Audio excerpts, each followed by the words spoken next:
Hi friends, నా పేరు రామారావు. మీతో ఈ అంశాన్ని షేర్ చేసుకోవాలనుకుంటున్నాను. ఏంటంటే, మంత్రాలకి చింతకాయలు రాలుతాయా? ఎస్ ఫ్రెండ్స్, మంత్రాలకి చింతకాయలు రాలవు ఫస్ట్ థింగ్. కానీ మంత్రాలకి చింతకాయలు రాలుతాయి. ఒకే అంశాన్ని రెండు కోణాల్లో మీకు వివరించడం జరుగుతుంది.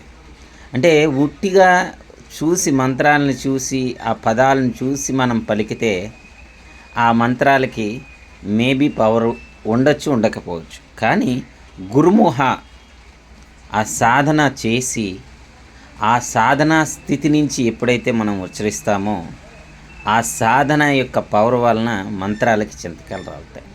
అంటే మనం ఇచ్చేటటువంటి ఆ యొక్క వర్డ్స్ ఏవైతే ఉన్నాయో, ఆ వర్డ్స్ అనేవి ఆ ఇమోషన్, ఆ ఎనర్జీని మనం జోడించినప్పుడు ఆ పదార్థము మనము ఒకటైపోయి ఆ ఎనర్జీ కరెక్ట్గా ఒకే ఫ్రీక్వెన్సీలో ఉండటం వల్ల కరెక్ట్గా మ్యాచ్ అయ్యి మనకి పడుతుంది ఫ్రెండ్స్.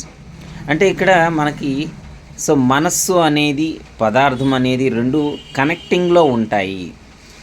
ఇది మన మనస్సు అనేది ఎన్ డైమెన్షనల్, పదార్థం అనేది 3 డైమెన్షనల్. మై డియర్ ఫ్రెండ్స్, మనం స్పష్టంగా ధ్యాన స్థితిలో నుంచి ఉండి ఆ సాధన చేసినప్పుడు ఆ మంత్రోచ్చారణ వలన ఖచ్చితంగా చింతకాయలు పడతాయి. అయితే అది ఒక ఎనర్జీ స్టేట్, ఒక ఫ్రీక్వెన్సీ స్టేట్. దానికి మ్యాచ్ అయినప్పుడు మాత్రమే ఆ మంత్రం అనేది ఫలిస్తుంది. నార్మల్గా మంత్రాలు ఉచ్చరిస్తే పడకపోవచ్చు.